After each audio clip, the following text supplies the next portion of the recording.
Hey everybody, what's going on? This is Chad Calek, and welcome back to the In a Crowded Room podcast for episode 61, which I am at the Thomas house right now. If you hear people walking around and banging around, or if you hear doors open or anything like that, that is a stairway by me, and it's just the activity of the hotel. So that's kind of one thing that's actually kind of cool about this podcast, is it's the first one that we've ever done in a group, with a group of people with us. I also want to thank you guys for the slight delay, for hanging with us for the slight delay of episodes. That is because I have been traveling and doing these live events. So there you go, guys. It's live. We have a group of the finest, most beautiful people I've ever seen in my life that's hanging out with us right now. So if you hear the occasional laugh or chuckle, you know what's going on. But as promised, I've been teasing this for a while now, that I would have episodes where I brought on guests, but they had to be what I deemed to be a special guest that would fit in with the format of the show, which is a storytelling format. And finally, I have him here. We talked about doing it over the phone. We talked about doing it with separate Zoom audios, but I wanted to wait till he was in my presence. Mr. Craig Powell is all the way here from Sydney, Australia. How you doing, Craig? Yeah, good, buddy. Good. I'm stoked to be sitting here across from you in this awesome place, Chad. It is mind-blowing. Yeah, it's this super location. cool. Just, I mean, not only the paranormal stuff, but historically, it's amazing, and it's an honor to be here. Hey, cool. And once again, this is we're at the Thomas house, which is this incredibly big Victorian house in Red Boiling Springs, which is about a couple hours from Nashville. It has a crazy haunted history. We've filmed episodes of Paranormal State here. We've done all kinds of stuff here, and we decided to have my birthday bash event here, in which I got a call from Craig and said, yo, if you're doing this, I'm coming. And I was like, really? That's freaking awesome. I'm coming. Because we have a lot to talk about. And, you know, whenever I talk about Sir No Face and Two Face, I do my best to keep it to my experiences, because I don't ever want to speak for you. But I've definitely teased a lot of what you've been going through, with the promise that the time would come where you would explain kind of what's going on. Yeah. So what we're going to do here is I'll just kind of start, we'll pick things up from Sir No Face into Two Face, and kind of how all that happened. And we'll start with the tour a little bit. Yeah. One of the things that we were fortunate enough to have is when we did the Sir No Face tour, the first one that we did, Craig was able to come with us. And something happened that blew our minds, because before we went on the tour, we both were expecting, because there is such a skeptical, society around paranormal stuff, we both thought we were going to hear, this Sir No Face footage is fake. It's crazy. You guys are, snake oil salesmen. And that was not really anything we ever heard. And what did we hear from the audience over and over again? That it was actually really funny the first time I've heard it, because when we were on tour, I remember a guy standing up in the audience during the Q&A, and he said, I can hear it like it was yesterday, he said, what you filmed was not a ghost. Yeah. And I thought, and you probably did as well, because you were standing next to me, it's like, okay, here we go. This is going to be the first one. But he said it's not a ghost, it's an alien. And this is something that happened over and over and night after night. And it was, whether it was an audience, radio DJs, magazines, anybody who would come and watch the film. Even people that weren't, how can I say, brave enough to stand up to ask the question during the Q&As would come up afterwards to meet us, and they would just quietly whisper, I think that's an alien. Yeah. Justin, are we able to compress that sound out, or is that too loud? Yeah, I've got you covered. I got it on a high-pass filter. Okay, just so you guys know, we have like I said, they're working on this wing of the building. There's no real way to escape any of this exterior sound, and so the choice was do it or not do it. So we're doing it, for you guys. So when it's not like Craig and I never thought about the extraterrestrial potential of this. But to explain this, and it's explained in Two Face as well, when the government got a hold of you, they said ghost. And I think you explained there was a book of, I mean, was it just hundreds of reports, correct? Yeah, that's right. It's like a folder. It's like a binder folder. It's just full of reports going way back to when it was All a naval saying base. paranormal, ghosts. Ghosts. Like that's what they thought it was. Haunting right. experiences. Right. Yeah. So, we weren't, dummies that just never considered it. It just wasn't the focus of the government, of you guys, or even us when I was there. As a documentarian, I never wanted to go that route just because we were never told that's the route to go. The thought never at any stage during that 2-year investigation crossed my mind. Right. It was all paranormal. It was all haunting type phenomena. Right. I mean, I'd never even heard of any UFO reports. I mean, there's lots of UFO reports in Sydney. Yeah. But never specifically concentrated around the island itself. So the thought never crossed my mind. What's really interesting, too, is we even talked about when we decided to go down the potential extraterrestrial road, the same way with Sir No Face. You knew when it started that if I determined you faked it, I was going to tell the world that. Same thing with the extraterrestrial. We started going down that route. My honest thought was we're going to find a bunch of interesting things, but we're probably going to hit a brick wall. You know what I mean? Where you go, well, this is all interesting, but there's nothing here that's like definitive or we should keep going. And that was kind of our thought process. Let's do this because how do we not do it? Because the public is saying you're wrong. Yeah. It's a gray. Yeah. And as we started going down that road, things started getting weird. Yeah, and I've got to be honest with you as well. There was a big part of me that thought, yeah, this will be fun, but I hope to God it's not. Yeah. Well, I talk about that in the film too, in Two-Face, that I didn't want to go down this road initially because, well, one, I'm not a ufologist. I'm not. So you don't want to try to pretend you are or speak upon that you're an ultimate expert on this stuff. Yeah. And, but I think like anybody who's into the paranormal, what I am is an enthusiast. And I know you are too. I am, yeah. We're very into it. Yeah. We've seen all the videos. We've watched all the documentaries. But we don't live and breathe this, So as we start going down it, things start getting weird. And that's pretty documented in Two-Face the Gray. Right down to the fact that I get contacted by this guy, Daniel David Skyfall, who claimed that he worked for an unacknowledged black intelligence agency that controlled the UFO narrative. But that happened way after we met the infamous tattooed face man. Now, you talk about it a little bit in the film, but we talked about it, the other night with everybody here. Just describe the energy of the tattooed face man when he showed up. Look, I can honestly tell you now when I think about it, I get goosebumps. And you can probably see them on my arms right now. Yeah.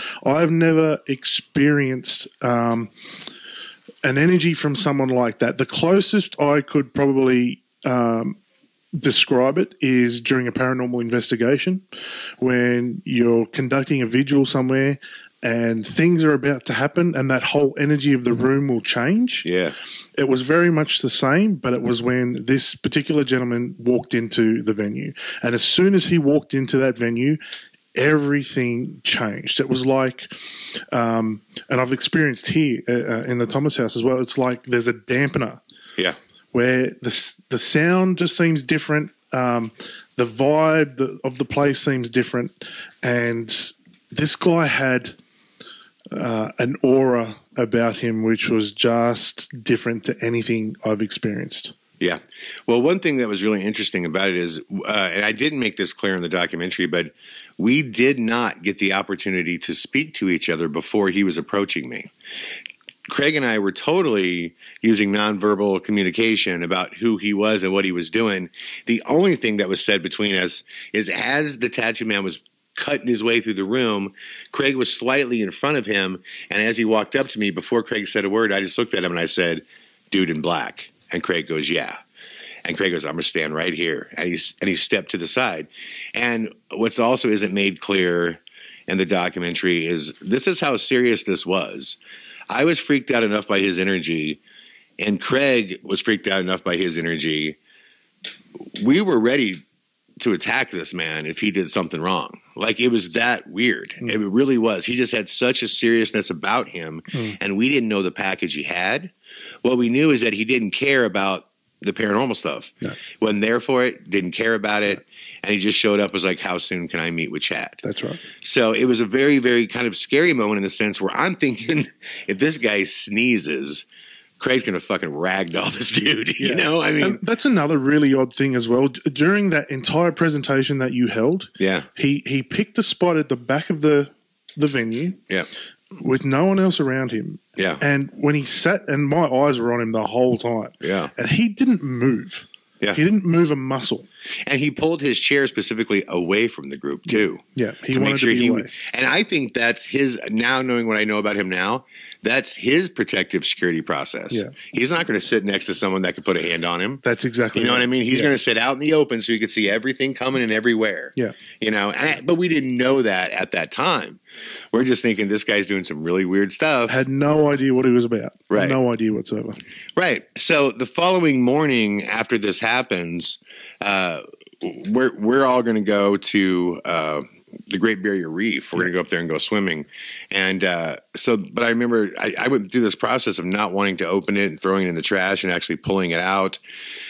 And I remember Craig and I, talking afterwards about what was this. And the one thing we kind of concluded is whatever he was there for, because you didn't get the chance to actually speak to him, whatever he was there for, it was very well planned. Like because he said he knew everything about me. And the one question that we haven't answered yet, and I talked about last night, is the why. Okay, you knew everything about me, that's fine, but why me?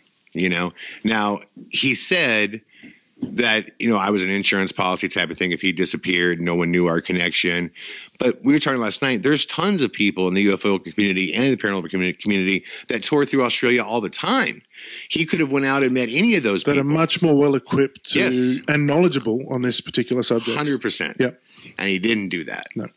And by the way, he's from Townsville, which is the same town that which I just discovered that Julian Assange is actually from. And I didn't realize that either. Yeah. And we kind of laugh and joke. And to the people of Townsville, I love you guys. But it's a different vibe. It's a very different vibe.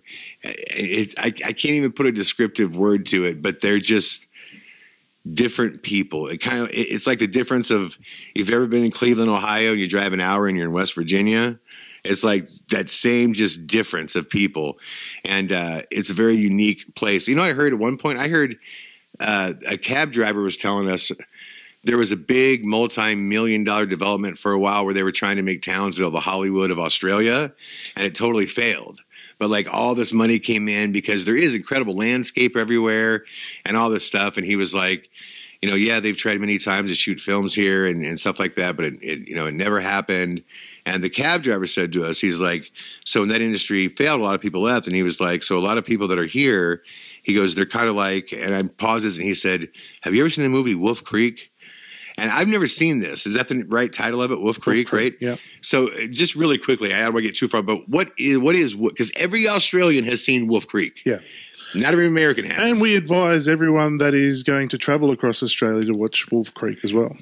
I also saw 60 Minutes where this thing really happened, where a guy and the girls got away, thank God. Yeah. But kind of explain what Wolf Creek is. So Wolf Creek is based on a series of true events. Yeah.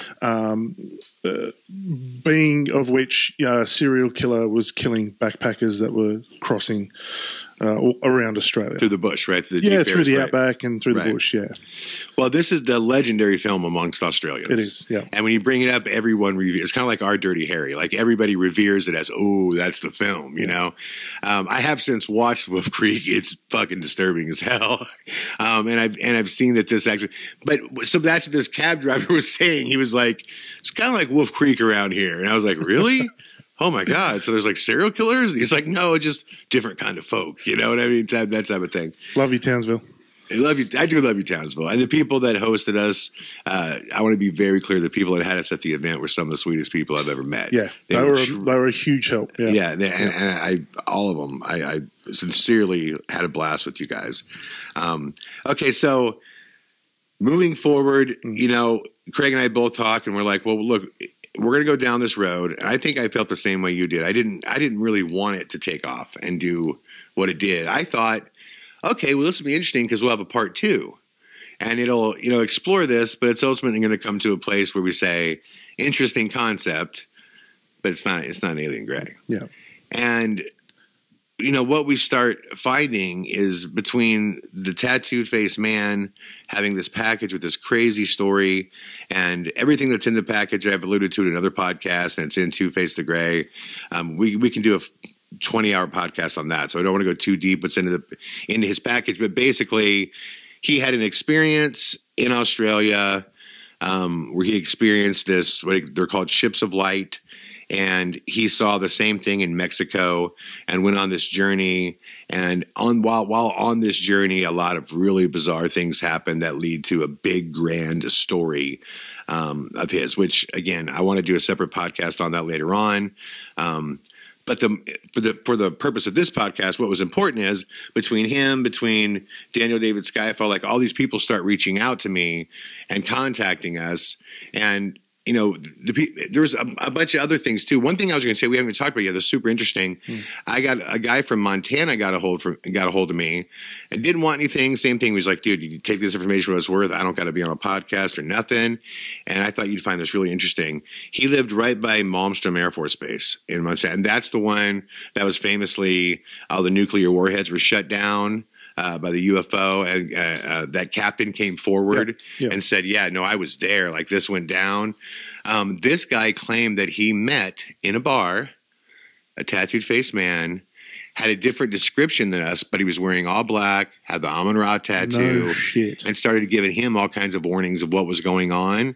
And he brought up the idea, what if the tattooed face man, that look, the Amun-Ra thing, like what if there was a lot of them that were out there trying to get this message across, and they were like part of some group of us. I was like, are you serious? He goes, man, everything you described, because I'm telling you, this guy had the same thing. He goes, and he was Australian. No, I'm like, you're kidding me. He goes, no, that's why he was so out of place. Wow. And he was like, he told me this long story about why the nuclear heads were taken apart and who was doing it. He had names.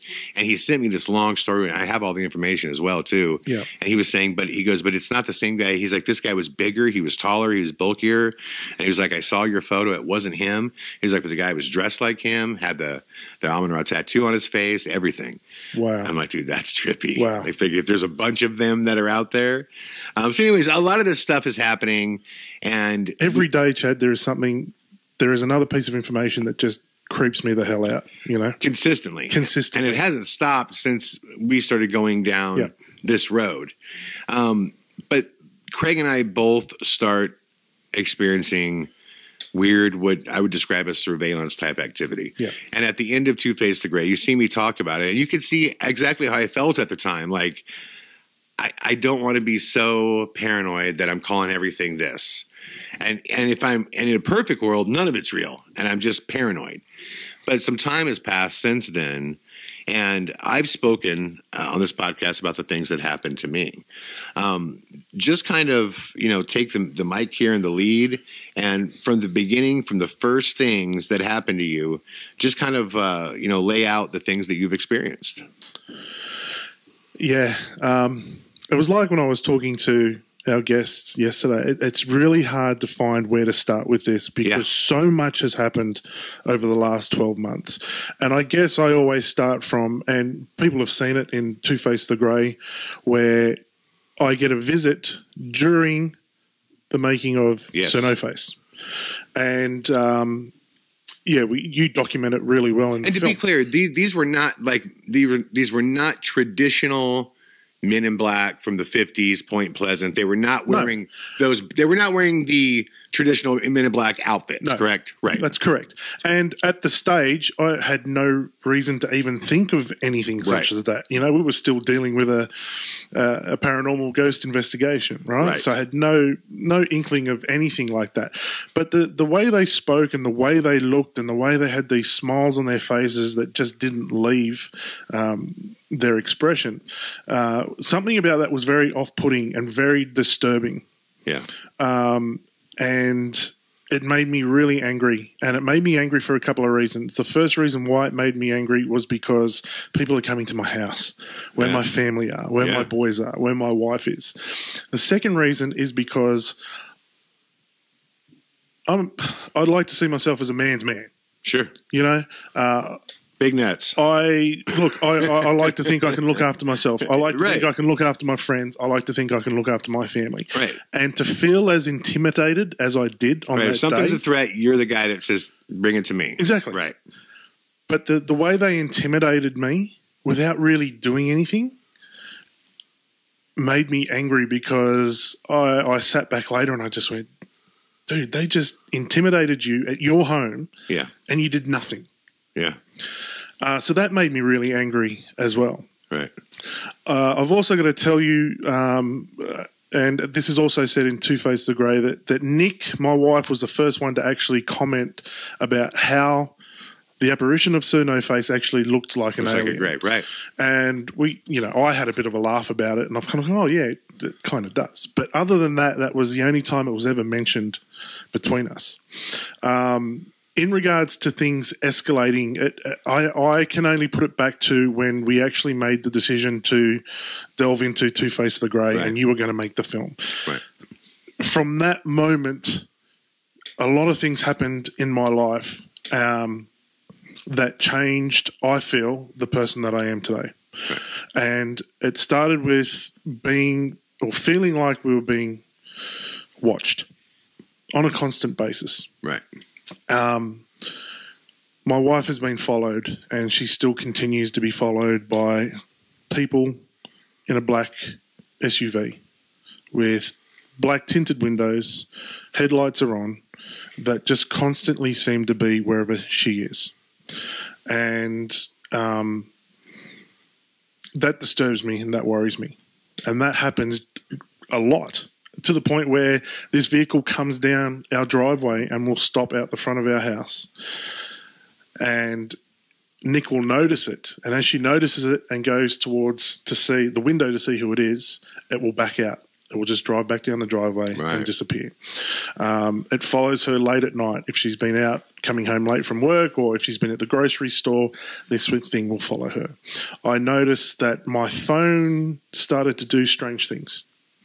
One of the things I noticed first was that it was making strange noises whenever I was on it, especially to you. Yeah. It started off with crackling noises and a lot of interference. Sometimes I know I had a lot of struggle staying connected to you when we're on phone calls. Constantly, guy. And I can't even tell you how frustrating this was. And what was really weird is, obviously, Craig and I have a friendship outside of investigating. So, like any normal phone call, when you first connect, it's like, how you doing, brother? What's up? How's life? How's the kids? How's the fam? What'd you do for fun type of shit. Like, those conversations, fine. We could talk.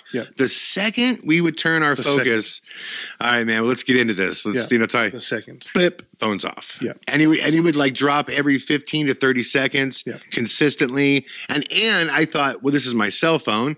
Let me switch and let me call you on, the Wi-Fi connection. Yep.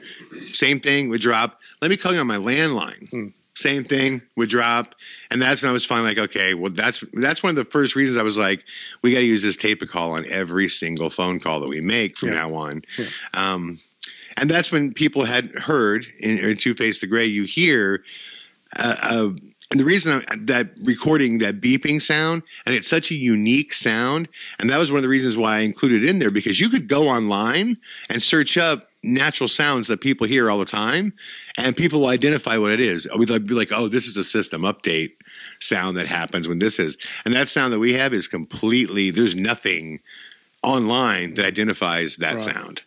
And I included one in the film. I could have included 20 of those calls with that type of stuff happening.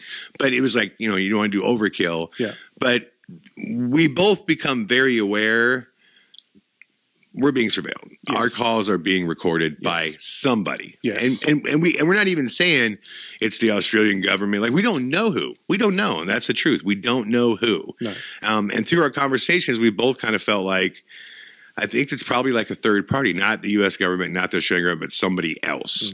Because I think the U.S. government or the Australian government, they knock on your door, and they would, like in America, like if you, I'll give a stupid example. Logan Paul's little brother Jake Paul went to the White House and was going to try to stay there overnight, did something stupid, and the CIA showed up and arrested his ass for a day. Right. And that's what they do, you know. Yeah. The director, Jesse Whalen, directed the Snoop Dogg video where they had the Trump type character and they put a gun to his head that said "bang." The CIA showed up at Jesse Whalen's door the next day and they're just like, "Yo, dude, we're digging into you," even though we know it's parody. That's how the government works over here, like the formal government. Yeah. If we did something wrong there, they'd knock on our door and they'd go, "Hey, we're gonna put you in jail unless you shut this down." And that's not happening. Yeah. Which made us think that this is a third party type of thing. Yeah. But with that in mind, continue. Yeah. So all of this strange stuff was kind of happening, but the most worrying thing for me was feeling like my family and myself were being watched. Right. I guess the scariest thing that happened, and everything kind of escalated from this point, was back in December. I think we put it back to was when December 18th. December 18th. And it must have been a Friday because I have Fridays are my rostered day off. So it must have been then. I was at home and I was working on the computer. I must have been doing some editing. Now, the really funny thing is I can't remember much of that day beforehand, and I can't remember anything after the incident. But what had happened was I was on my computer. I heard it. Well, let me do this. I have her message. Let me play this right here for everybody. Yeah. I'm sitting in my house, guys, and this is the message that I get from Nikki. And you hear a part of it in the trailer to Phantom Rider that's coming out. This is the message. Hi, Chad. It's Nikki calling from Sydney, Craig's wife. I need to talk to you. Something's happened today, and it's potentially not safe for Craig to give you a call. This is my number that's hopefully come up on your mobile. Give me a buzz when you can. Thanks, Chad. Bye. And what's crazy about that is, at least on my end, I mean, obviously that's a crazy call to get, but I've grown to know Craig's family very, very well. I adore Nick. Craig's kids are they mean a ton to me too. Craig's, your youngest son literally runs and jumps and hugs me and calls me Uncle Chad. You know what I mean? Yeah. So when I landed, it was like, oh my God, I'm like in tears. I love these kids so much. And my first thought is, Craig is doing, like, I wasn't offended like he's going to call me. I was like, Craig's in protection mode. He's protecting his kids, his family. That's why he's not calling me. So this has to be heavy of what's going on. In which I called Nick back and I said, get him to some line. Some way we got to communicate. I got to know what's going on because I can't sleep at night right now until I know this dude's okay and you're okay, and take it from there as far as what happened. Yeah. Sorry, man. I'm getting emotional just thinking about it. Hey. So I went and I got up out of my chair and I started making my way from my office to the front door. And it got to a point where I was maybe halfway between from where I was sitting to the front door. And I'll describe it as the same energy I got from the tattooed face man. That whole energy shift. There was like a barrier. It was like I walked in through Jello. It was just really thick and my stomach churned. And I've experienced this on paranormal investigations when things start to go a bit dark. Your stomach flips and there's an energy change. And that happened clear as day. And I thought that's really, really strange. And as I made my way to the front door, I could see on the other side through the curtains that there were two guys standing there. And my heart sunk a little bit. And I think somewhere inside me I knew who it was, but I kept going through the process of just answering the door. I've opened the door, and those two guys that had first visited me were back. And they had the same creepy looking smiles on their faces. And this is where it gets really, really weird. This is where if it was anyone else telling me this story, they'd probably lose me. I'd probably just go, that's too far-fetched to even fathom. But it felt like I was in some type of paralysis. Right. I was stuck into a position where I was just kind of staring at them. Was this middle of the day? Night. This was in the middle of the day. Middle of the day. Is it a knock on the door? What is it? You pick them up coming down the hallway. How's it? No, I heard a clear knock on the door. I heard it a couple of times. Knock on the door. You go to the door. Yeah. Open the door. There Open these the door. guys are. Same two guys. The same two guys. Insert no face. Okay. The same two guys wearing very similar clothing as they were the first time. They weren't in black. They weren't in anything like that. Right. I was stuck. I felt like I was paralyzed, and I quickly realized I couldn't even turn my head. So my eyes are just locked on these two characters that were in front of me.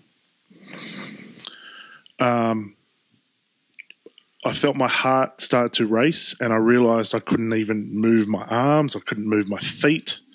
I felt like there was electricity running through my body. Yeah. And I really started to panic because even though I couldn't look from side to side, out of the corner of my eye was our cat. Now, this cat suddenly appeared after we lost our dog. Okay. We had her for 13 years, a big German Shepherd. She was the protector of our family. No one ever came near our house when she was around. Right. And after we lost her, this cat just appeared, and little Diesel and Nick obviously they adopted each other.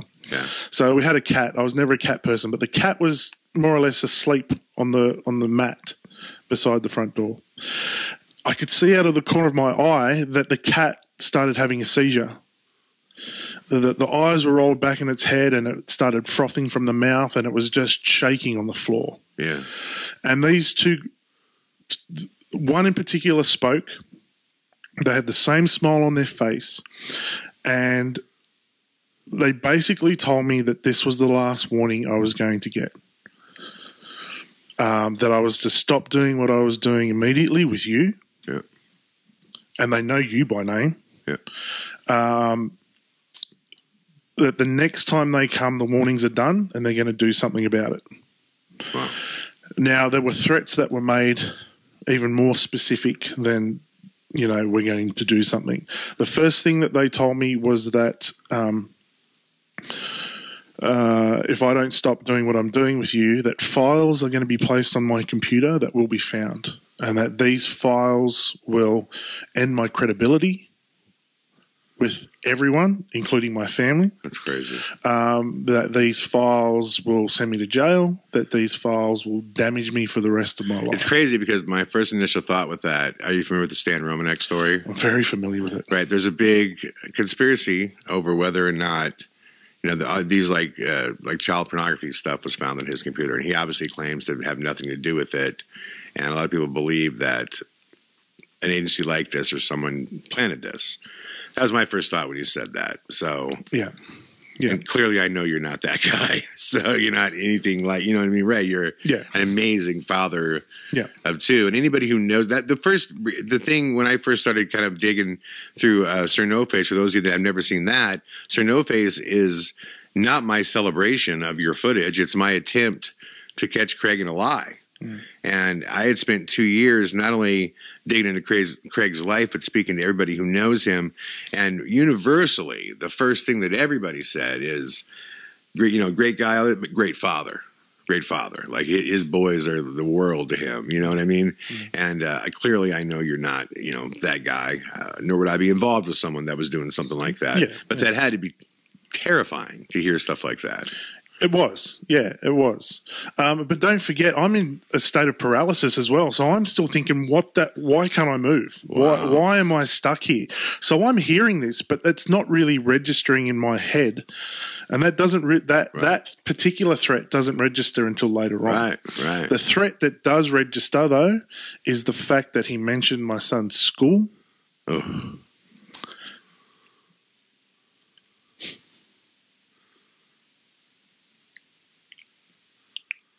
And that I couldn't do a damn thing about it.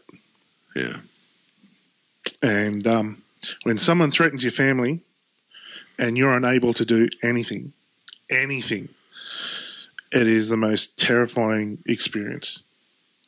And they know where I live. They know where my family lives. They know where my boys go to school. And they know that the boys are my world. You know, the boys and Nick are my world. So if you're going to get me, that's where you're going to hit me.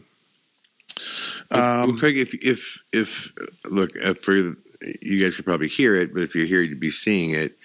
This stuff's hard for Craig to talk about, and it's a big reason why I didn't want to talk about it for him, because it's something that you guys need to hear from the horse's mouth, for a multitude of reasons. But if I'm listening to this, my first question, if I'm outside of all of this, is why don't you just stop? Why don't you just say, okay, I'm done. Call me up and go, hey, love your work, love all this, good luck, I'm out. That's why. Like, why would, because obviously we're still pursuing this and we're trying to get as much information out as we can. And we have plans for more filming with Paleface. Why? Like, with that kind of threat, why would you keep going? From the moment that experience ended, that was it. I was done. Right. I was done. This is it. I'm finished. Yeah. I was going to give up the paranormal stuff. I was going to give up working with yourself. I just wanted to look after my family. Right. I was done. Right. And I think even Nick had a conversation with you, and you two had a discussion about it as well. Well, and so the public knows, I've always told you, I love Rocco and Diesel too, and I've always told you, like, hey, if you guys want this to stop, like, don't ever hesitate to tell me. Yeah. You know, because you are the purveyors of their safety. Yeah. I trust you. And I want to make that clear to everyone as well, that you never at any stage do you ever force or try to push the issue to, come on, man, we've got to keep going. Never at all. There was never any point that you put pressure on me at all to do this. So after an incident like that, why am I still doing this? Right. Well, for a couple of weeks afterwards, I spoke to Nick, my Wonder Woman, and we discussed throwing it all in. And I remember her saying to me during some discussions that because and we're getting to the point now where I'm extremely worried about things turning up on my computer. Right. So I remember going through that first couple of weeks, and I'd be unplugging everything from the walls and the sockets, and when I was done with it, just getting everything out. Oh, fuck yeah. You know? I'd be freaking out. I'd be losing it, yeah. And there was a stage there I just didn't even turn it on at all. Yeah. You know? And we had a conversation, and she said, you know what? She said, whose opinion of you matters the most in the whole world? Right. And I said, my boys. You know, I said, you and my sons. I said, no one else's opinion of me matters. Right. I said, except for you guys. And she said, well, we know who you are as a person. We know your soul. We know your heart. We know how good of a father and husband you are. And she said, whatever happens, she said, always know that we know the true you. And I can see how that would be totally impactful. You know what I mean? Obviously. Yeah. The only thing that still has to be weighing in the back of your head is, that's great. I can't present that in court. No, that's right. You know, I can't go, well, Your Honor, at some point, my wife and kids love me. You know what I mean? And what use am I to you as a father if I'm locked up? Right. You know? Right. But she also said to me, she said, you know, with something like this, there's a line in the sand that if you cross that line, there's no going back. Right. And she said, right. Craig, we have already crossed that line. She said, we're in too deep with this now to stop. She said, if you think now that you know too much, you've got too much, Chad knows too much, that she says, do you really think that if we stop now that things are going to end? Yeah. She's going to think about it. Do you really think it's going to end? And I didn't know. I honestly didn't know. I just wanted to protect my family and protect myself. And, you know, over the weeks that followed and chatting to you and conversing with you and finding out more about it, there was a point in time I spoke to her and I just go, you know what? we're down the rabbit hole. Let's just to go. me, Let's my just do answer to this. people, and I know you feel this way too, is we talked about this with our guests here as well too. When all this stuff starts going on, who do you call? Yeah. It's not you can call the police and go, oh, well, 2 dudes showed up and zapped me with something. And they, it's like, okay, you're a nutball. Yeah. Moving on. Yeah. Who do you call to come look at your computer and say, well, I got this message. I think maybe there's some shit on there, but it's not for me, without looking guilty or crazy. You know what I mean? It's like there's nowhere you can go. The only real protection that you can have is public awareness. That's right. That's real. That's what Laura and I came to. So the fact of the matter is we've crossed that line in the sand. Apparently we know too much. We found too much. The next thing is let's make sure everyone knows. Right. So that if anything does happen to me, they ask questions. Questions are being asked. It's not, oh, you know what? Craig ended up dead somewhere with a drug overdose. Right. Or Craig's gone missing. It's like, well, if that happens to me now, people, look into it because it's not me. Right. That is not me. That's not who I am. Right. So it's about awareness now, and I just want everyone to know the story, because those 2 guys that knocked on my door, I'm sticking a big finger up at them, Yeah. Don't come back to my house and threaten me and threaten my family, because eventually, at some point, we're going to expose them. Right. Yeah, we will, and we will expose them and the people that they are working for. So, and I think that is kind of the same. And I'm not trying to be a tough guy about it. Right. I'm just. You're being protective of your family. This is where, you know what this I mean? is just the point in the road where I'm at. Well, because you can either accept, okay, you can do whatever you want to me, or you can try to fight back. I mean, and I would think the natural role of any father, whether you're outmanned, outgunned, whatever, no matter what it is, you're not just going to let someone attack you and hurt your family. No one would do that. You know what I mean? So I totally get it, especially being on the inside, but I could totally see how people would right away go, oh, well, why won't you stop? And my response to that is also, well, if nobody knows now what's going on, now they can just mess with him quietly. Yeah, that's right. You know what I mean? Without anybody knowing anything. Yeah. So there's just a couple more points I want to touch on here.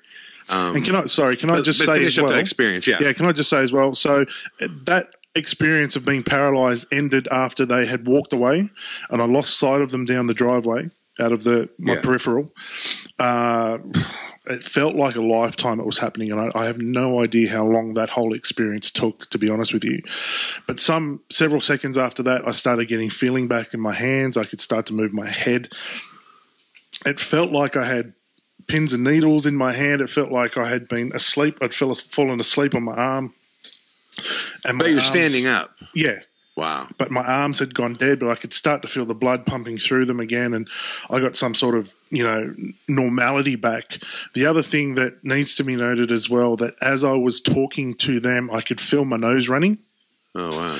And I remember sniffing a couple of times because I could feel, stuff running out of my nose, and I could feel it coming down the front of my face, and I could actually hear it hitting the tile floor below me and splattering, and it was blood. My nose was bleeding profusely at the time. Wow.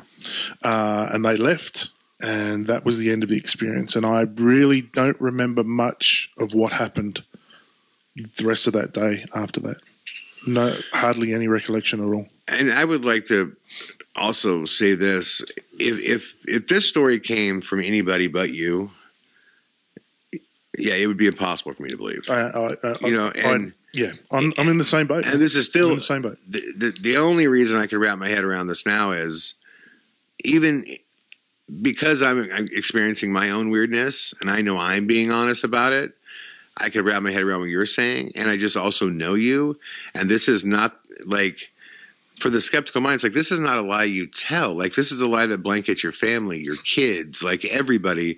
And the last thing a father wants to do is send his child out to school or out into the world with this kind of story. Your dad's the crazy alien guy. Right. You know what I mean? No one would torture their family like that. I don't want this, man. Right. I don't want this story. Right. You don't tell this story. I don't. Unless it's it's real and you're scared and you want protection, you want help. You know, you don't tell this story unless you want that. You were the only person I've told the story to until this weekend when our guests got to hear it as well. But it's not a story I want. It's not a story I'm proud of. It's not a story I want to tell. You know, but it happened. And since then, you've actually had physical entities, people, question mark, surveilling your house. Yes.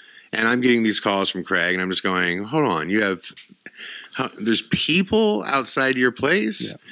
And again, I believe him, but just because I'm a human being, there's skeptical parts of your brain, and I will always be that guy that has to have proof. And then I get this photo from Craig, and everybody will see this photo in Phantom Rider, which is the next kind of installment in what's becoming a docuseries about all this, of this massive dude that's across the street, and explain his head and everything. Okay, so how it happened was directly across the road from where I live is a vacant lot.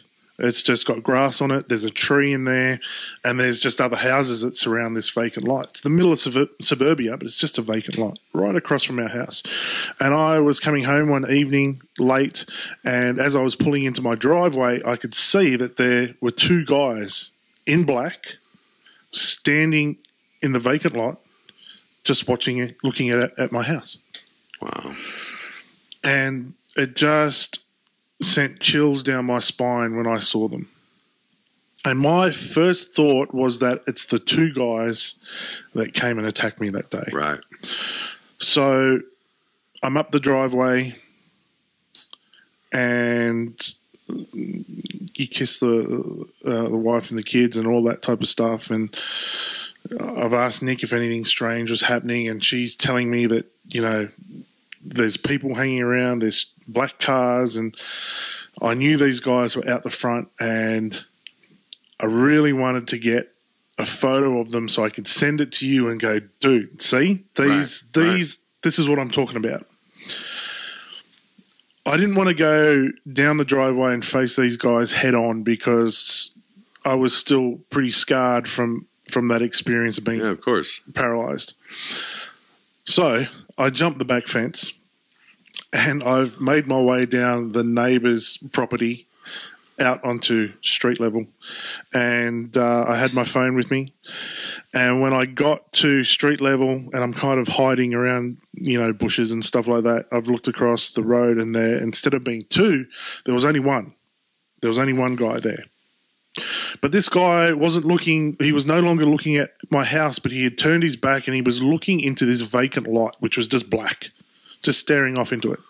So I've got my phone out, and as best as I could without a flash, because I didn't want to make myself known, I've tried to zoom in as best as possible without pixelating it too much to take this photo, which I managed to do. The really strange thing is, and this is where it gets so weird again, is that as I've hit that shutter button and it's taken the photo, his head started to glow. It's crazy, you know? It's crazy. It's totally crazy. It is totally crazy. But I got to tell you guys, ever since I've started down this road, I can't tell you how many things I went, that's crazy. And then you find out it's real. And you're like, Jesus. Like, how many times can that happen before you go, you know what? Nothing's crazy anymore. Nothing's crazy anymore. I mean, I started laughing the first time I heard at the end of Two-Face, where Dr. Greer was talking about they're just rolling fake alien grays out like sausages. Yeah. You know what I mean? And in my head, I'm thinking like they're making little gray droids like sausages and rolling them out. You know, I mean, like you hear stuff like that, and you're like, it seems so impossible, and then you find out like things are real, you know. A lot of the MK Ultra stuff seems so impossible, and you find out it was all real. It's all real. All real. Yeah. You know what I mean? And our government or unacknowledged agencies have been doing bizarre stuff like this forever. And you can say, well, who was wearing a glowing head, or was it his head, or was it a mask, or was it human? Was it not? And just that question, think how terrifying that is, that in your life you have to ask questions like, is that a human? Is that a robot? Is that a droid? Is that an extraterrestrial species? Like, I don't know, but it's outside Craig's house staring at him. Mm-hmm. You know, how do you... Staring at my family when I wasn't even there. Yeah. Like, how do you... I haven't dealt with that yet, and I pray that I never do. No one physically has come to speak to me yet. It's getting closer and closer and closer and closer, but it's not happened. And what I mean by that, guys, just really quickly, I thought a car was following me at first. Then my phones were tapped. Then I had somebody outside my house cracked into my network and was streaming live footage of my place. Then I had a knock on my door, and you guys haven't heard this yet. The last podcast that I did, I cut it out because I just didn't want to go off on Two-Face in this podcast. But as I was doing it, my front door, which is in front of me when I'm recording it, literally opened on its own. And you guys you can't see this, but like it's a door that has a lock on it where there's just no possible way that it can go halfway or wind could blow it or something like that. Yeah. I mean, I was there with you the other day. Right. I played you the audio and you line up, you could hear it all. You could hear my response to it. And it feels like it's getting closer. Like it started like I'm behind you with the car. I'm out on your street. I'm at your door. Now I'm opening your door. Yeah. You know what I mean? Like a series of warnings. But no one has physically got to me yet. So with this physical presence at your place, I mean, how do you go about your day? Like, how do you? It has turned me into. It's changed me, man. I'm paranoid all the time. Yeah. All the time about everything. I'm constantly looking over my shoulder. I'm wondering why people are looking at me when they're not actually looking at me. They're looking at something that's behind me or next to me, but you just think, and then, you know, it's like I'm on a train ride home late at night and it's just me and another person in the carriage, and it's like, is that there? Like, is that one of them, you know? Yeah. And I've developed panic attacks. Yeah. I just recently, I thought I was dying. I thought I was about to die. I thought I was having a heart attack. My heart was coming through my chest. I couldn't breathe. I was gasping for air, and I didn't know what was happening. I just thought I was dying. I later found out that it was a panic attack. I am on medication for anxiety. I've never had anxiety in my life, ever. So I'm on medication for that, and I'm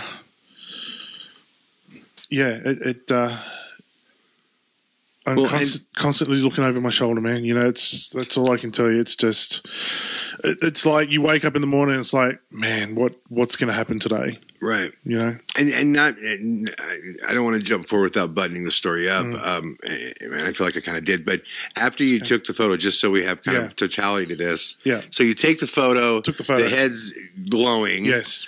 I mean, are you just like, I need to get back to my house now? I'm freaking out. Yeah, like, I'm looking at this photo and so I looked at the photo and I went, why is his head like, and I've got to say, his head isn't a normal shape person's head. It's huge. Like, it is it looks like it has jowls or something, like big jaws and neck, and it's really weird. It's a weird looking head. And again, you guys will see the photo in the Phantom Rider doc. Yeah. You know, it's crazy. So I'm looking at this photo on my phone. I'm thinking, why is his head glowing? And then I've looked from my phone and I've looked back at him and his head was glowing. Wow. And I'm actually looking at it. My next thought is, hang on a sec, there were two of them. Where's the other one? And I'm just thinking, I'm praying that it's not behind me. Yeah. Which was my first thought. And then that was it. I turned and I just shot back to my house as quickly as I could, and I showed Nick. Yeah. I didn't want to show the boys, obviously, I didn't want to freak them out any more than they are with this experience, but I showed her and she couldn't believe it. And she's like, where are they? And I said, they're out the front now. Yeah, and my wife being my wife, you think I could stop her from running out down the driveway? Right. I couldn't. But she No, and if you knew Nikki is this, 5-foot little firecracker that is just so aggressive. Yeah. I love that about her. She's definitely a fighter. Knowing her, I know there's no way that she would choose to just walk away from things and leave things, where her family could be attacked. I mean, she's going to want to fight it till the end to make sure everything's safe. Yeah, so she was on the warpath, but by the time she had gotten down there, they were gone. Okay. They were gone. Well, listen, I know, we could just go on for hours and hours and hours about this.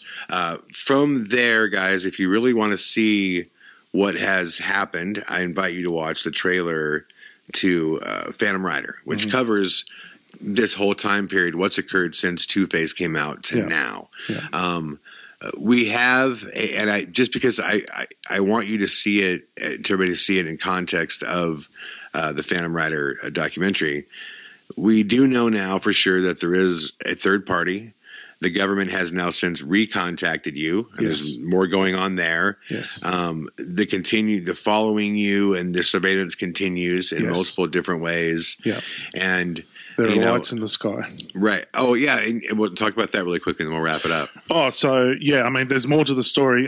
Just recently, strange lights have been spotted in the sky by both Nikki and my boys. And you documented this. I have documented it on 2 occasions. Right. A lot of the times it's Nick when she's by herself, she will see it. Yeah. The lights always appear in the same place in the sky. Right. I've tried my hardest to figure out what these things are. I can't at the moment. The thing that's really disturbing for me is the fact that since these things have started to appear, my youngest boy has now developed the nosebleeds. And I'm talking severe nosebleeds. Yeah, that sucks. I just learned about this a couple days ago, which really sucks. And he has never suffered from them before as well. So he's never had these up until just very recently. So lights in the sky very close to our house that we have documented. So there's so much more to this story that's developing every day. And it's so great to be here with you and everyone. But, the anxiety I'm feeling that my family are there without me is through the roof at the moment because I just and this takes a huge toll on the wives. I could attest to that. I mean, it's like we can do a whole podcast on that. You know what I mean? Of just kind of how paranoia can become a noose. You know what I mean? It's restrictive as can be. You know, and it changes your life. And look, man, I thank you for coming all this way to share this story. Thanks for having me, man. I thank you for sharing this story on this podcast because I know this isn't easy for you to do. We have this life that you and I live in this really, really bizarre road that somehow out of 8 billion people in the world, you and I connected and all these weird things have been happening. And, we're telling this story together. And I just want you to know, I sincerely appreciate the courage that you have because the story you're telling is I guess what I'm saying is I'm telling your story and you're telling your story, and the courage it would take to keep moving forward, having experienced what you experienced is real. So I appreciate that from you, man. And to those listening, I feel like I'm probably going to open Pandora's box when I say this, but if you've heard part of this story and you feel like you have something real that connects to it and you're sure of it, you could reach out to me at aghsoldiers@me.com. That's how Skyfall got a hold of me initially. And to be honest, that I'm not going to guarantee you a response. I will read what you send in, and if it directly relates to what we're doing, and if there's more to it, then I will reach out to you. We're doing our best to get back in September. We have a lot of filming to do. We believe we can get in contact with the Tattooed Face Man now. There's a lot of different roads that we still need to travel to make this happen. And the way you can support us is tell people, make people aware of what the story is. Yeah. And visit our website, read about our campaigns to get to Australia and make this happen. And Craig, I really, really appreciate it, man. Thanks, brother. It's a lonely road. It's a real lonely road when you feel like you're the only one in the world having these experiences. And I know I'm not. I know there are other people out there that think that they're going crazy and that people don't believe them. But they will tell you as well that it is lonely. So to have someone like yourself that I can call and just go, Chad, you're not going to believe this, and not have you ridicule me, but you know, listen to me, and someone that I can send my photos to and just go, look, dude, look what's happening. Has been unbelievable, man, and it's a pleasure to call you my mate. Yeah, and likewise. I hate the fact that you and your family are going through the things that you are as well, because I know you're struggling with stuff due to this case. But it's also comforting for me to know that me and Nick aren't alone in this too, you know. And it's the same comfort on my end. Even though really we're is. separated by 8,000 miles or whatever it is, you know, the connection is real, and nothing ever happens. I mean, everything happens for a reason. Right. Everything happens Nothing's for a reason. coincidental, right? Yeah. And, you know, you coming to Australia for the first time and us meeting up, and it's all just starting to it's crazy. fit together, man. When you look at it, it's crazy how it all seems like this puzzle that is slowly coming into frame. You know what I mean? Yeah. It's really crazy. To everybody listening to the Intercrowded Room podcast, listen, Craig is very wide open on social media. He talks to people all the time. He's out there in the comment section. If you have comments for him on this episode, leave the questions for him in the comment section. Or how can they contact you on social media? Yeah, look, you can find me just under Craig Powell on Facebook or Twitter, or you can find my page as well, which is Team Whisper, Team WSPR. And I've also got a public page as well, Craig Powell, Paranormal Investigator. So, you know, hook me up if you've got any questions. As you can see, I'm open about it. Yep. So if you've got any questions about what we're going through or any of my investigations or anything like that, feel free to hit me up. Awesome. Well, everybody, listen, man. We will do more with Craig. We think we have a way figured out where we can do a high quality audio podcast, being 8,000 miles apart. But I wanted to start this out first, being in the room together with him. We did that, so this episode's in the can. Let us know what you think. Thank you all for listening to the In a Crowded Room podcast, and I will be back tomorrow with more. All the best.